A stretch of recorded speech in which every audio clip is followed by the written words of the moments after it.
Ah, chers frères et sœurs, bonjour à toutes et à tous. C'est vraiment, encore une fois, avec joie que je nous vois tous rassemblés sous les yeux du Seigneur, sous sa bonne main, sous sa garde. Et le Seigneur Jésus nous dit, venez à moi, vous tous qui êtes fatigués et chargés. Et vraiment, si aujourd'hui vous êtes fatigués et chargés, alors le Seigneur est là pour vous accueillir. Et il nous demande de le suivre en toute simplicité. Et vous savez, voilà, le chemin du Seigneur passe par la croix. Et cette semaine, dans un petit livre de méditation, il y avait un passage qui, le verset du jour, en fait, ça citait l'évangile de Jean, le chapitre 19, le verset 41. Et le Jean 19, 41 nous dit « Or, il y avait un jardin dans le lieu où Jésus avait été crucifié. Et dans le jardin, il y avait un sépulcre neuf où personne encore n'avait été mis. » Et la méditation de ce jour-là, elle portait justement sur ce fait vraiment étrange. Vous savez, on se représente tous le calvaire, Golgotha, comme un lieu, vous savez, plein de cailloux, une espèce de monticule avec que de la rocaille, rien du tout, et puis 3 croix qui sont plantées dessus, et puis les ténèbres. Et puis voilà.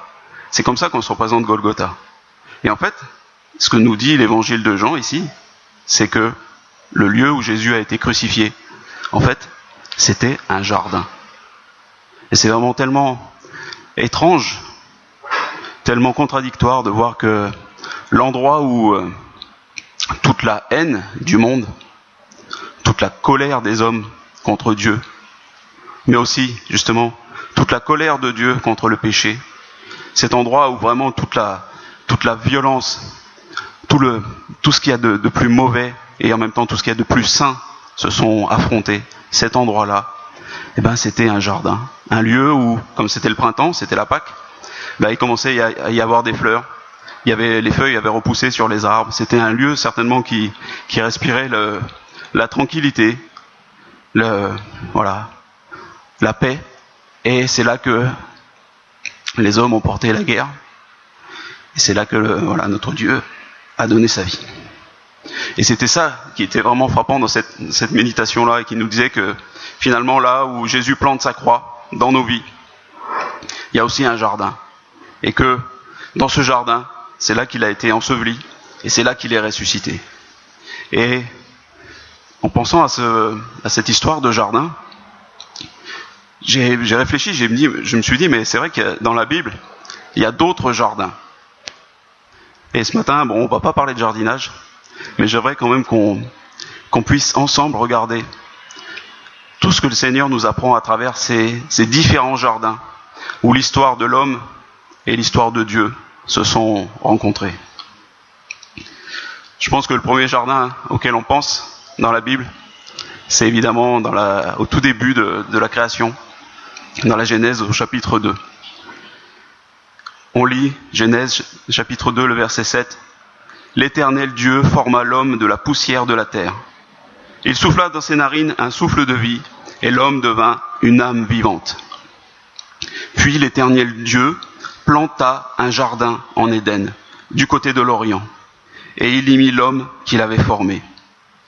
L'Éternel Dieu fit pousser du sol des arbres de toute espèce, agréables à voir et bons à manger, et l'arbre de la vie au milieu du jardin, et l'arbre de la connaissance du bien et du mal. » Ce premier jardin qu'on voit dans la parole, au tout début, c'est le lieu que Dieu a voulu pour l'homme, pour qu'il puisse vivre avec le Seigneur, en communion avec lui.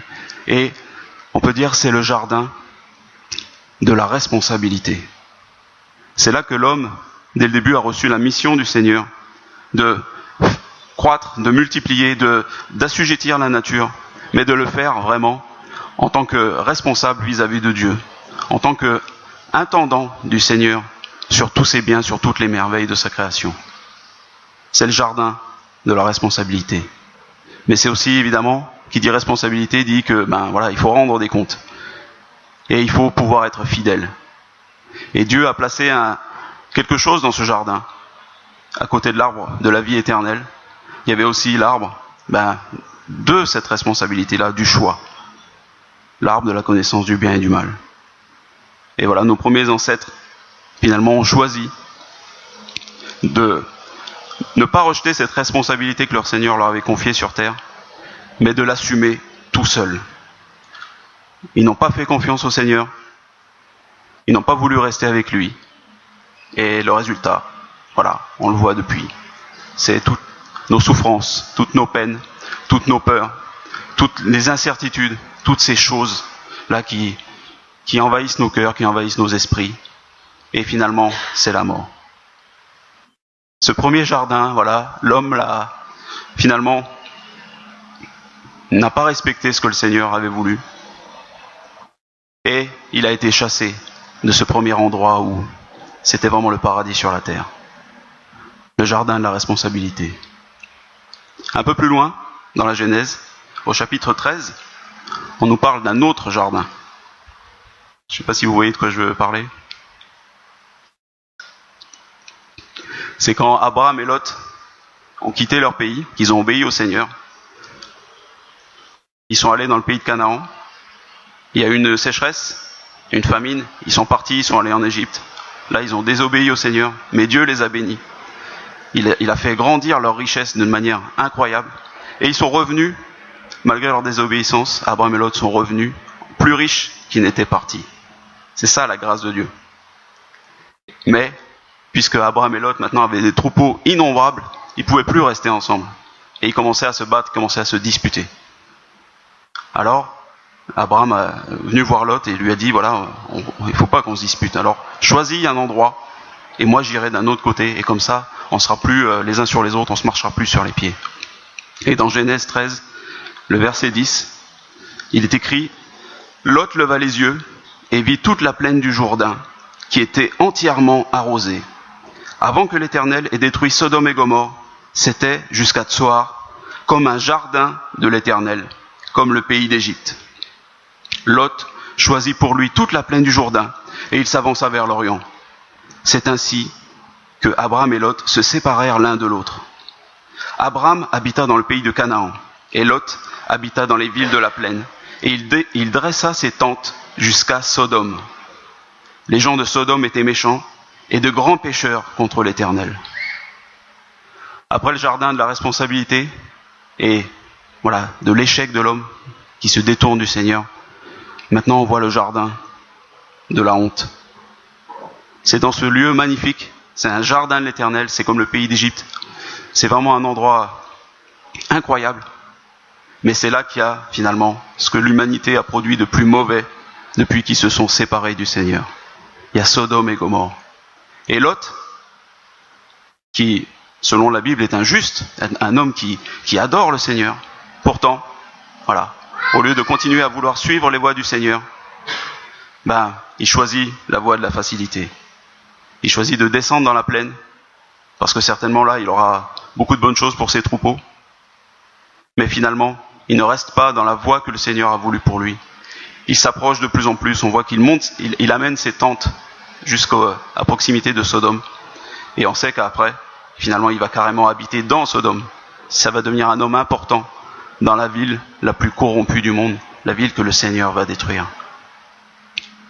Si dans le premier jardin, on voit que l'homme a tordu la parole de Dieu, qu'il ne lui a pas fait confiance, on voit que maintenant, dans le deuxième jardin, l'homme a totalement oublié le Seigneur.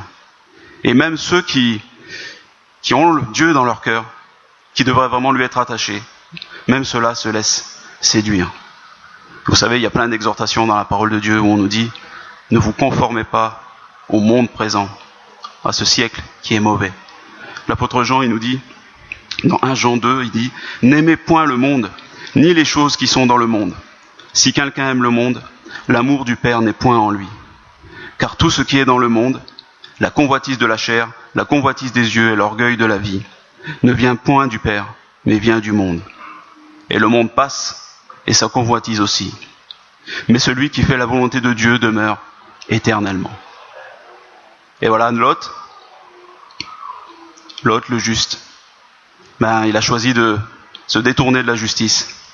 Et Il a choisi de vivre dans un endroit où tout était facile, mais où tout était corrompu. Le Seigneur, là encore, va faire grâce. Tout comme il n'a pas tué Adam et Ève tout de suite, tout comme il les a laissés vivre, et même il les a bénis, même il leur a montré comment s'approcher de lui, comment lui rendre un culte. Tout comme quand Abraham et Lot avaient désobéi, avaient eu peur, Dieu les a bénis. Encore une fois, Lot va être sauvé, mais, comme dit l'apôtre Paul, comme au travers du feu. Il sera sauvé, mais il va tout perdre, jusqu'à même son honneur. Et même sa descendance va être corrompue par tout ce qui s'est passé à Sodome. Voilà, un jardin de l'Éternel, encore une fois, où les hommes vont être chassés, et ce jardin va être détruit par le feu et par le soufre. C'est une image pour nous, je pense, aujourd'hui. On vit vraiment dans un monde où il y a énormément de facilité, où finalement c'est difficile de trouver des gens qui meurent de faim. Mais pourtant, voilà, les cœurs sont vides et le Seigneur ne règne pas dans nos cœurs. La parole de Dieu n'est même plus là. On cherche même plus finalement à la tordre ou à la mettre en doute. Elle n'est même plus dans les cœurs. Je voudrais vraiment qu'on puisse, nous tous, simplement se rappeler de ça, que tout autour de nous, il y a des gens qui, même s'ils peuvent avoir entendu parler du Seigneur, mais qui sont tellement, tellement éloignés d'eux, et qui ont tellement besoin que nous, nous n'ayons pas honte, que nous ne soyons pas comme Lot, que nous, vraiment, nous puissions proclamer cette parole de vérité. Et ce que dit Jean ici, le monde passe, sa convoitise aussi, mais celui qui fait la volonté de Dieu demeure éternellement. C'est le jardin de la honte. Et aujourd'hui, c'est peut-être difficile à croire, mais nous sommes à nouveau dans ce jardin-là. Et tout ça sera détruit. Comme ça a été le cas pour Sodome et Gomorrhe, tout ça sera détruit. C'est dur de ne pas s'attacher à ces choses-là. C'est dur de ne pas vraiment essayer de se battre pour préserver ça. Mais en fait, on ne peut pas le préserver. La seule manière de faire, c'est d'arracher ceux qui vont être, sinon détruits par le feu. Vous savez, en ce moment, 2014, pour la Calédonie, c'est vraiment une année charnière. On en entend parler depuis je ne sais pas combien de temps, depuis au moins 5 ans. Tout le monde prépare 2014, tout le monde en a peur. Enfin, il se passe un tas de choses. Là, on est dedans. Bon, on ne sait pas trop ce qui va se passer. Mais en tout cas, je vois que même dans les églises, dans les milieux chrétiens, il y a tellement de mélanges qui se font. Entre la politique, entre la religion, entre la coutume, entre la richesse, les affaires, entre toutes ces choses-là. Et que l'évangile, finalement, devient de plus en plus un prétexte pour essayer de rassembler des gens et pour essayer de les amener à faire ce que des hommes de pouvoir, des hommes qui ont du charisme, mais des hommes qui ne sont pas, au bout du compte, des hommes de Dieu. Pour essayer d'amener tout ce peuple-là à faire tout un tas de choses pour que ce jardin-là, ce jardin de la honte, puisse encore continuer à vivre, encore un petit peu. On parle de justice, on parle de tout un tas de choses, de prospérité. Et ces choses-là sont bonnes et le Seigneur les veut. Mais au bout du compte, ce qu'il veut d'abord et avant tout, c'est que les justes sortent de cette idolâtrie-là, de ce monde-là. Le jardin de la honte, c'est le deuxième. Ensuite, il y a un autre jardin. Et là, on arrive plutôt vers la fin de notre Bible. On lit dans l'évangile de Jean au chapitre 18. Lorsque Jésus eut fini de parler à tous ses apôtres, il alla avec ses disciples de l'autre côté du torrent du Cédron, où se trouvait un jardin, dans lequel il entra, lui et ses disciples. Judas, qui le livrait, connaissait ce lieu, parce que Jésus et ses disciples s'y étaient souvent réunis. Le troisième jardin que la Bible nous présente, c'est le jardin de Gethsémanée. C'est un endroit, Gethsémanée, ça veut dire le lieu du pressoir. Donc c'est un endroit certainement où il y avait des oliviers, et puis il y avait un pressoir pour écraser les olives, pour tirer l'huile des olives. Et ce jardin-là, donc comme il nous dit ici, Jésus avait l'habitude de s'y rendre souvent quand il était à Jérusalem avec tous ses disciples. Et le dernier soir, au moment où il va être capturé, il va être livré, il est allé dans ce jardin. Il n'a pas cherché à se cacher, il n'a pas cherché à aller dans un autre endroit où Judas ne le trouverait pas. Non, il est allé à l'endroit où il allait toujours, en sachant qu'on allait le trouver. Et je pense que les disciples, en voyant ça, ils devaient vraiment avoir peur.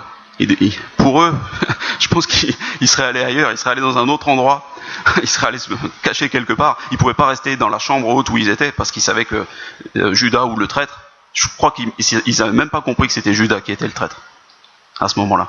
Ils pensaient que Judas était allé acheter quelque chose pour eux. Mais ils se disaient, voilà, faut pas rester là. Donc, Jésus nous emmène ailleurs, mais où est-ce qu'il nous emmène? À l'endroit où on va toujours. Bah là, on n'a aucune chance d'échapper. C'est le premier endroit où ils vont venir nous chercher.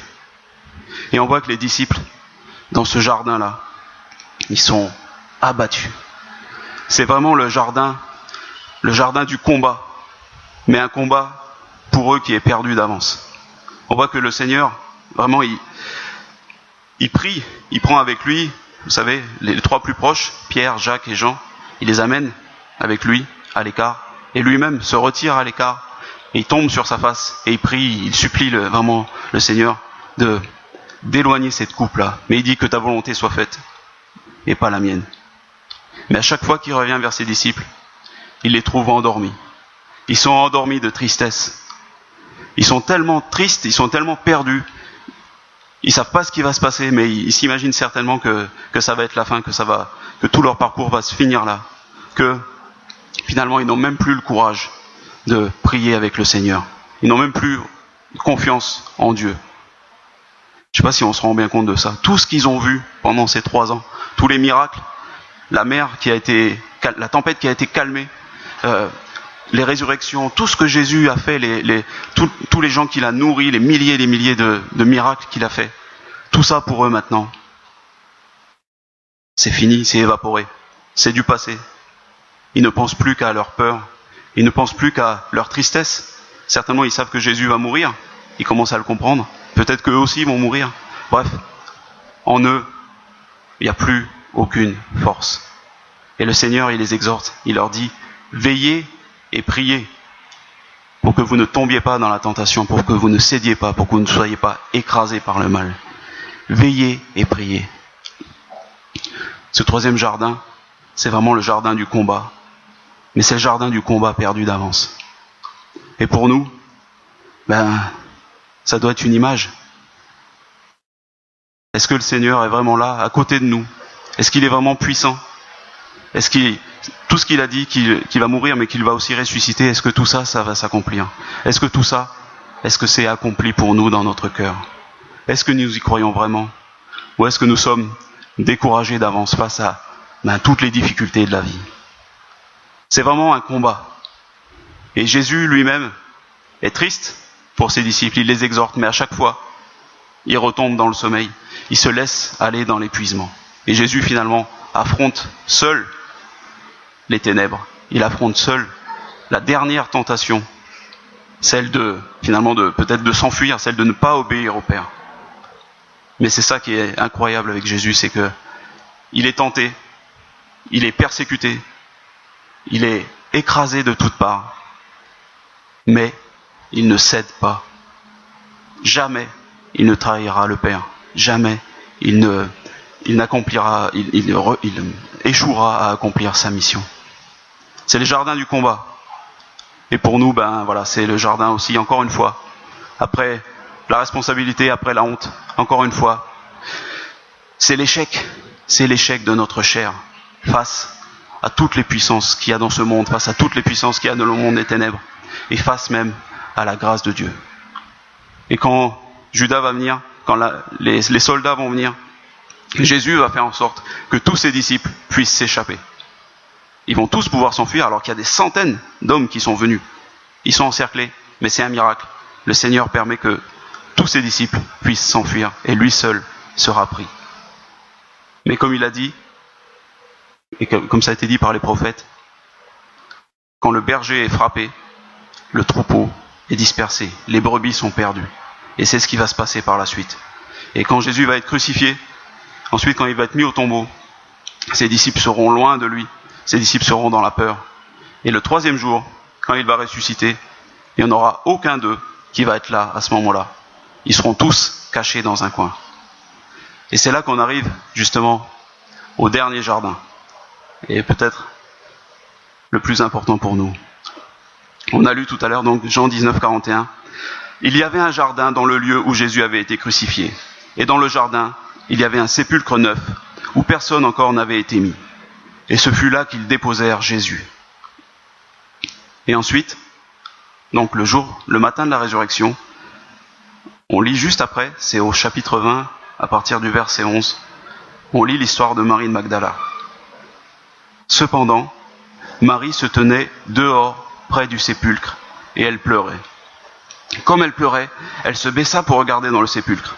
Et elle vit 2 anges vêtus de blanc, assis à la place où avait été couché le corps de Jésus, l'un à la tête et l'autre aux pieds. Les anges lui dirent, « Femme, pourquoi pleures-tu » Elle leur répondit, « Parce qu'ils ont enlevé mon Seigneur, et je ne sais où ils l'ont mis. » En disant cela, elle se retourna, et elle vit Jésus debout. Mais elle ne savait pas que c'était Jésus. Jésus lui dit, « Femme, pourquoi pleures-tu ? Qui cherches-tu » Elle, pensant que c'était le jardinier, elle lui dit, « Seigneur, si c'est toi qui l'as emporté, dis-moi où tu l'as mis, et je le prendrai. » Et Jésus lui dit, « Marie !» Et elle se retourna et lui dit en hébreu, « Rabboni !» c'est-à-dire « Maître !» Jésus lui dit, « Ne me touche pas, car je ne suis pas encore monté vers mon Père, mais va trouver mes frères, et dis-leur que je monte vers mon Père et votre Père, vers mon Dieu et votre Dieu. » Et Marie de Magdala alla annoncer aux disciples qu'elle avait vu le Seigneur et qu'il lui avait dit ces choses. Le dernier jardin, parce que là on est dans un jardin, Marie est en dehors du sépulcre, c'est le jardin de la délivrance. C'est le jardin où toute la grâce de Dieu s'est accomplie pour nous tous. Mais, et c'est ça qui est étrange ici, c'est que même au moment de la délivrance, on peut être dans la tristesse. Vous voyez, les disciples, finalement, ils étaient dans l'angoisse, ils étaient complètement perdus, même quand Jésus était encore là avec eux. Ils ne pouvaient pas prier avec lui, ils ne pouvaient pas rester autour de lui, ils ne pouvaient pas résister à toute cette puissance mauvaise qui se déchaînait contre le Seigneur. Et maintenant, la puissance mauvaise a été vaincue. Le Seigneur est sorti du tombeau, il est vivant. Mais même ceux qui l'aiment, même ceux qui pleurent après lui, qui veulent le voir désespérément, même ceux-là, ils ne le reconnaissent même pas. Marie, elle est vraiment pleine d'amour pour le Seigneur, elle est tellement triste de l'avoir perdu. Mais ici, finalement, elle cherche un cadavre. Ici, elle cherche quelqu'un qui est mort, elle cherche à s'accrocher à un souvenir. Elle cherche à s'accrocher à quelque chose qui maintenant n'a plus de vie. Et elle ne comprend même pas que si le tombeau est vide, c'est pas parce que quelqu'un est venu prendre Jésus, et peut-être pour le mettre dans un autre tombeau ou ailleurs. Non, c'est parce qu'il est sorti lui-même du tombeau. Et dans sa peine, même quand le Seigneur lui envoie des anges, finalement elle ne se rend pas compte qui est en face d'elle. Elle leur dit simplement ça, ils ont enlevé mon Seigneur et je ne sais où ils l'ont mis. Et quand Jésus lui parle, il lui dit la même question, il lui pose la même question que les anges. Femme, pourquoi pleures-tu ? Et il ajoute une autre question. Qui cherches-tu ?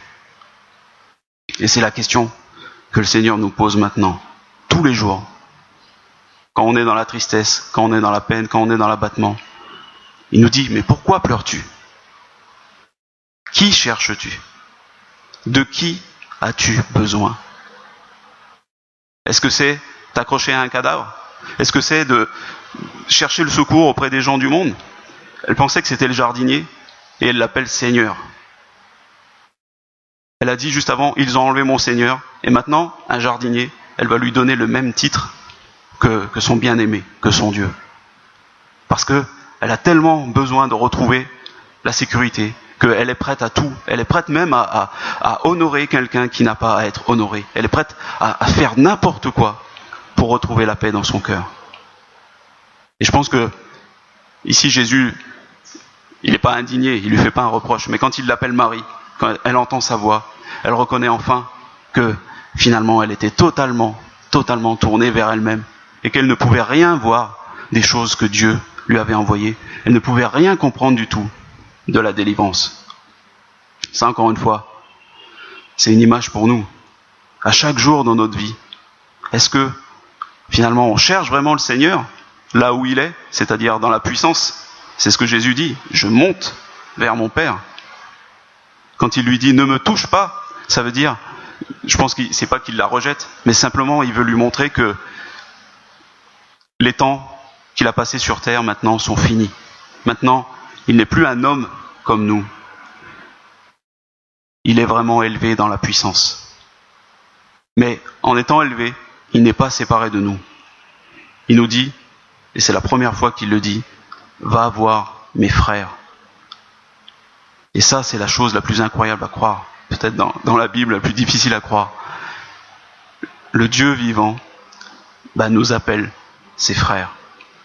Et nous avons le même Père et nous avons le même héritage. Nous avons tout en commun avec lui. L'apôtre Pierre, il dit même que nous allons être participants de la nature divine. Mais pour le vivre vraiment, pour goûter à cette délivrance,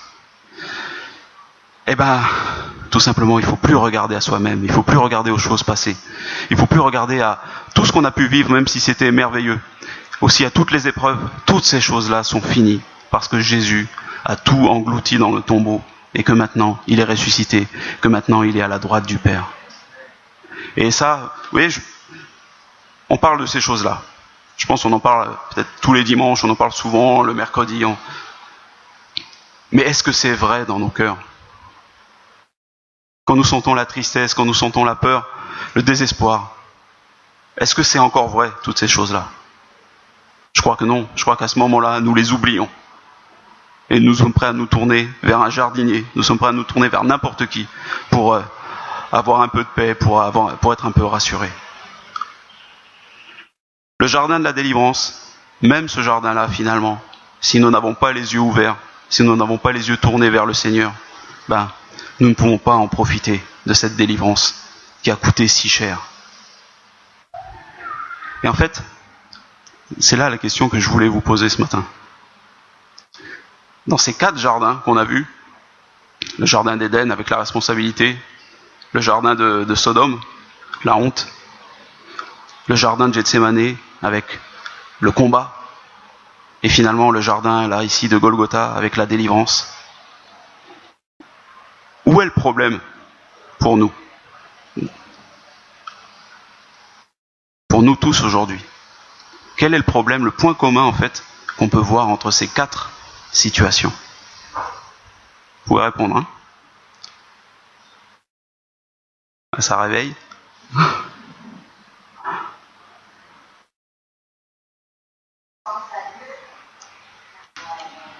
Oui. Ouais, l'obéissance, oui, il y a quelque chose, mais il y a peut-être autre chose. Peut-être même de plus simple que ça.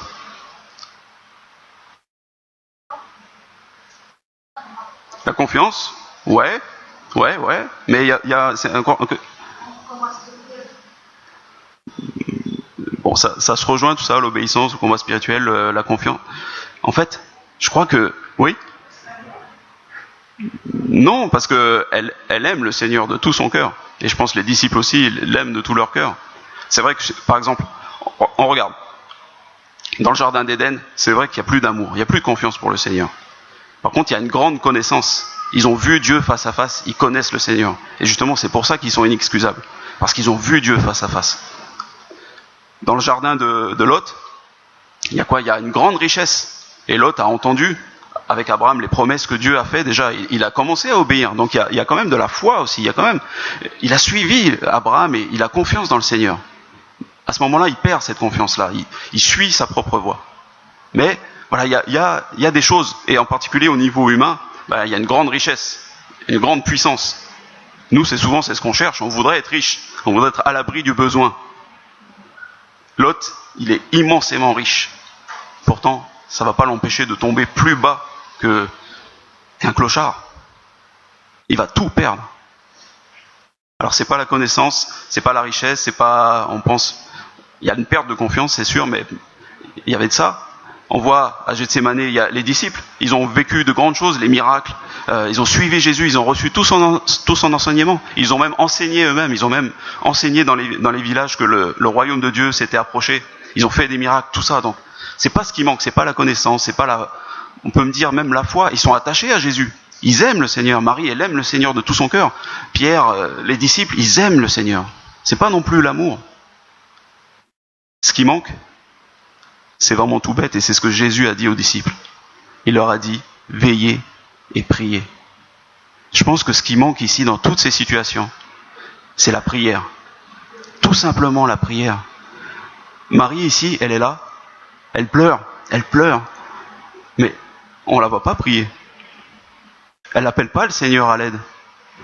Et quand un jardinier arrive, elle s'adresse à lui pour trouver son salut, pour être soulagée.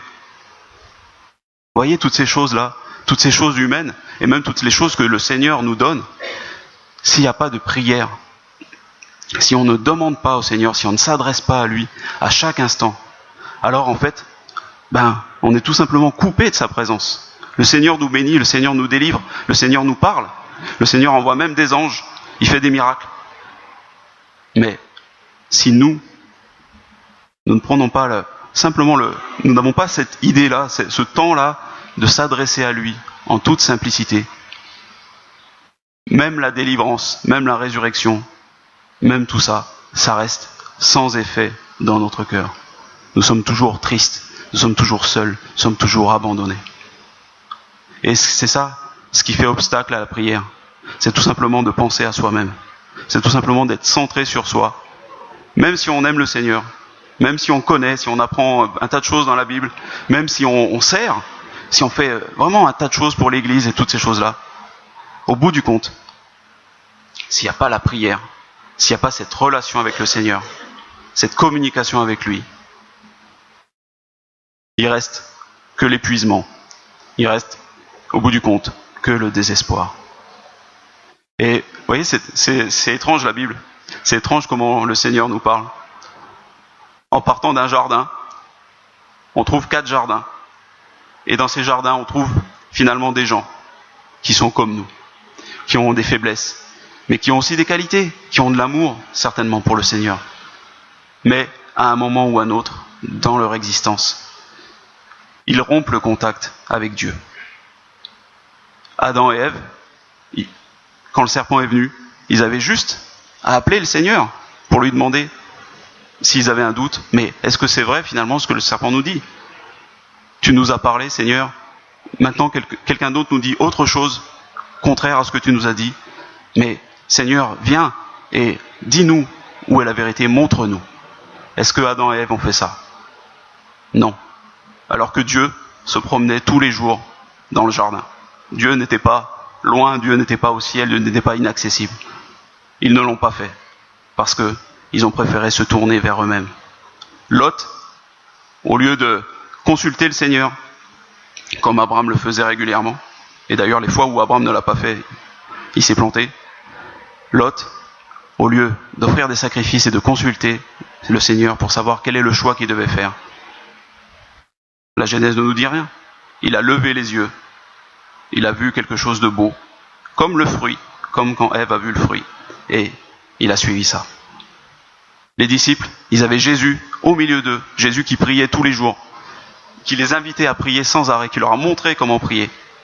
Mais au moment où ils auraient dû prier, où ils auraient dû vraiment faire confiance au Seigneur, ils ont regardé en eux-mêmes, à toute leur peur. Là, il n'y avait plus de jardin, il n'y avait plus de richesse, il n'y avait plus rien. Il y avait juste un vide, un gouffre, la mort. Ils ont regardé ça.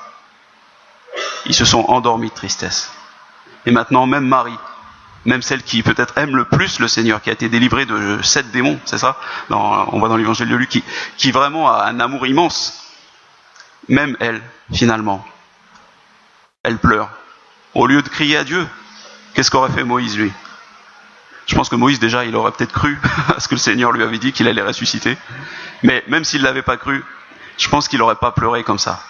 Moïse, il aurait crié à Dieu. Il aurait hurlé jusqu'à ce que le Seigneur lui réponde. Et je pense simplement, c'est ça, avec toutes ces histoires de jardin, que le Seigneur veut nous montrer, c'est qu'il nous demande vraiment de nous attacher à lui par la prière, de combattre par la prière, de lui demander conseil par la prière, de lui exprimer vraiment notre confiance par la prière. C'est toutes ces choses-là que nous devons faire. Vous savez ce que Jésus dit quand il chasse les marchands du temple?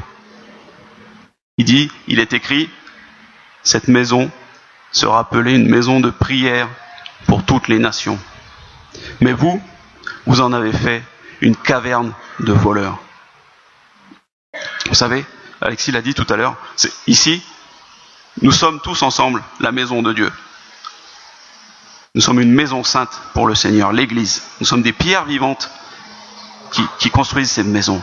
Et même l'apôtre Paul nous dit que notre cœur à tous, même notre corps, pourtant ce corps qui va mourir, c'est le temple du Saint-Esprit.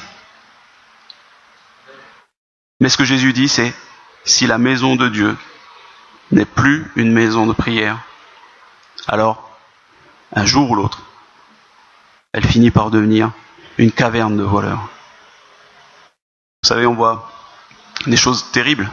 On voit non seulement des croyants qui se refroidissent et qui petit à petit finissent même par s'en apercevoir, comme Lot, par faire des choses mauvaises, des choses malhonnêtes, des choses... Ils ne suivent plus la volonté du Seigneur, les voies du Seigneur. À force de couper le contact avec le Seigneur, de ne plus le prier, de ne plus le chercher chaque jour ardemment, on finit par être rattrapé par les choses de ce monde. Et le diable est puissant, le diable est rusé, il a son temps, il a son plan, il connaît nos faiblesses, et il sait comment nous attirer petit à petit, loin du Seigneur, il sait comment nous séduire. Et ce qui est vrai pour les croyants, c'est encore plus vrai pour les églises. Même, nous tous ici, qui avons, je pense pour la plupart en tout cas d'entre nous, vraiment donné notre cœur au Seigneur, qui avons vécu des délivrances comme celle que Marie a vécue, qui avons pleuré et qui avons explosé de joie parce que le Seigneur nous a délivrés. Même nous, si la prière, si le lien avec le Seigneur n'est pas là tous les jours, non seulement avec le Seigneur, mais aussi entre nous tous, nous pouvons nous refroidir et nous pouvons, en tant qu'Église, en tant que groupe, que communauté, nous pouvons être amenés à faire des choses contraires à la volonté de Dieu, des choses mauvaises qui vont donner un mauvais témoignage. Et on voit des églises, il y en a ici, il y en a partout, qui se sont corrompus. Avec l'argent, avec autre chose, avec toutes les choses mauvaises de ce monde.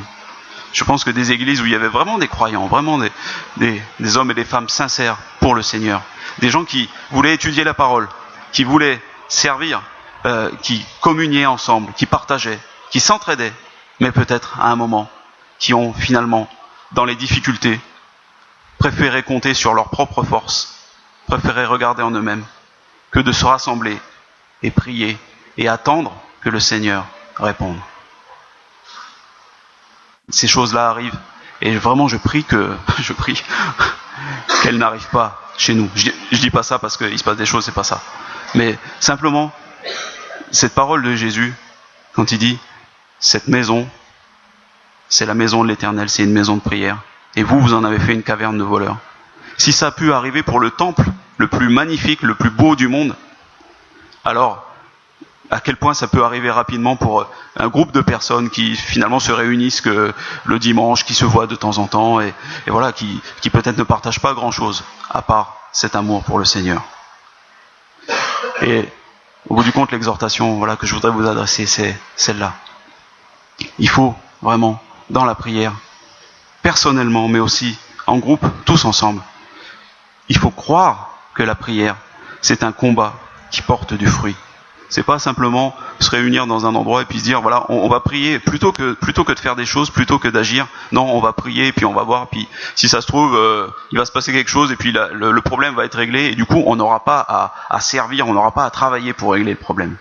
La prière, c'est pas se cacher dans un coin et puis dire oui je prie pour toi, je suis avec toi en esprit mon frère, on t'accompagne dans la prière et puis finalement ne rien faire du tout.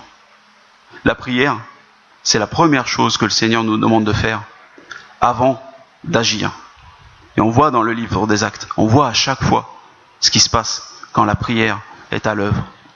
Et en particulier, au chapitre 4, on voit que quand les apôtres ont été persécutés, quand ils ont été battus, ils ont été maltraités par les chefs des Juifs, tous les chrétiens se rassemblent, tous ensemble. Et on voit que quand ils eurent prié, le lieu où ils étaient assemblés trembla.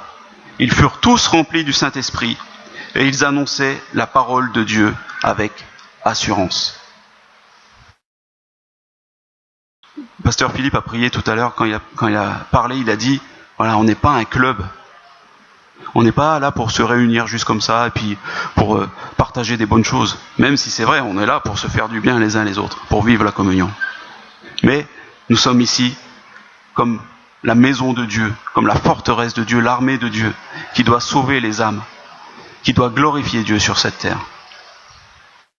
Et la puissance, elle vient de ce qu'on est attaché au Seigneur. Pas seulement attaché les uns les autres, pas seulement attaché à un service, mais attaché au Seigneur. De ce que chaque jour, on combat spirituellement pour délivrer des âmes, on combat spirituellement pour dénouer des situations, pour amener la lumière dans ce monde qui périt, pour faire briller déjà la lumière au milieu de nous dans l'église, pour qu'aucune chose mauvaise, aucune personne mauvaise ne puisse s'infiltrer au milieu de nous et nous faire du mal, et nous détruire, et compromettre le témoignage de Dieu. Moi, ce que j'aimerais vivre, c'est ça. Le lieu où ils ont prié trembla. Et ils furent tous remplis du Saint-Esprit. Et ils annonçaient la parole de Dieu avec assurance. C'est vraiment ce que j'aimerais que nous tous ici, nous puissions vivre. Et que, arrivé à la fin de notre existence sur cette terre, on ne se retourne pas en arrière en se disant « J'ai manqué beaucoup d'occasions de servir le Seigneur ». Le Seigneur nous aime. Et si nous voulons vivre une vie paisible sur cette terre, il ne nous forcera pas. Il nous invitera. Il nous amènera à le servir. Vraiment. Il enverra des gens, des problèmes, des épreuves. Mais si à chaque fois nous voulons fuir, si à chaque fois nous ne voulons pas nous engager, nous ne voulons pas proclamer le nom de Jésus, le Seigneur finira par nous laisser tranquilles. Mais à la fin, qu'est-ce qui restera de notre vie sur cette terre? Est-ce qu'on aura la fierté comme l'apôtre Paul, comme les apôtres, comme Pierre, de dire, voilà, j'ai combattu le bon combat. J'ai vraiment servi le Seigneur. Ma vie sur cette terre n'a pas été inutile. J'ai pas été un légume planté dans un jardin. Mais j'ai été un homme, une femme de Dieu. J'ai habité dans la maison de Dieu. On a parlé de 4 jardins, mais au bout du compte, nous ne vivons pas dans des jardins. Nous vivons dans des maisons. Et les maisons, il faut les construire, il faut les entretenir, il faut se battre pour que les voleurs ne viennent pas nous déposséder. La maison de Dieu, c'est nous aujourd'hui. Et notre lien entre nous, c'est évidemment la parole, c'est évidemment la prière, c'est la communion. La communion, l'enseignement, le service, mais c'est aussi la prière. Et c'est souvent ce qui est le plus difficile à vivre dans l'Église. Alors si je vous dis tout ça, c'est pas forcément pour remplir la réunion de prière du vendredi. Mais moi je rends grâce à Dieu déjà de ce qu'on est. On est un certain nombre, là on était 7 ce vendredi, c'est vraiment une bonne chose. Mais je veux simplement vous encourager, vous tous, à ne pas vivre votre vie en vain et à ne pas passer à côté des exaucements que Dieu nous accorde dans notre prière. À prier, à jeûner personnellement, nous tous, prier les uns pour les autres et prier, se rassembler et vraiment saisir la promesse que le Seigneur nous fait quand il nous dit « Là où 2 ou 3 sont assemblés en mon nom, je suis au milieu d'eux. » Et il exauce nos prières si elles sont faites vraiment dans l'unité, si elles sont faites dans l'amour et si elles sont faites dans la foi. Voilà, frères et sœurs, c'était ce que je voulais qu'on puisse partager ce matin. Je ne veux pas donner de leçons à qui que ce soit. Je ne veux pas accuser qui que ce soit, il y a rien. Mais simplement, j'aimerais de tout mon cœur que nous puissions vivre ça. Quand ils eurent prié, le lieu où ils étaient assemblés trembla. Ils furent remplis de l'Esprit de Dieu et ils proclamaient la parole de Dieu avec assurance, sans crainte qui que ce soit et sans prendre un jardinier pour notre Sauveur. Prions. Seigneur mon Dieu, je te rends grâce vraiment pour ta parole. Je te rends grâce pour toutes ces choses que tu as mis et qui, d'une manière ou d'une autre, nous ramènent toujours à toi, nous ramènent toujours au lien que tu veux que nous ayons avec toi, un lien d'amour et un lien de confiance, Seigneur. Tu vois notre Église, tu vois tout ce qu'il y a au milieu de nous, c'est toi qui l'as bâti, Seigneur. Nous avons confiance que c'est toi qui l'as bâti. Et nous ne voulons pas interférer dans ton œuvre, Seigneur. Mais tu promets, comme tu l'as promis à Abraham, que puisque tu fais de nous tes serviteurs et puisque tu veux nous bénir, tu nous permets vraiment de participer à cette œuvre-là, Seigneur. Et tu nous appelles vraiment à glorifier ton nom. Tu ne nous appelles pas à avoir une petite vie tranquille, Seigneur, mais vraiment, vraiment à combattre et à remporter de grandes victoires et à avoir de grandes joies. Il y a de grandes souffrances. Il y a le chemin de la croix, il y a Gethsémane, il y a toutes ces choses-là. Mais par ta grâce, il y a des victoires, il y a des consolations, il y a des réjouissances qui dépassent tout ce qu'on peut imaginer. Merci Seigneur de nous bénir.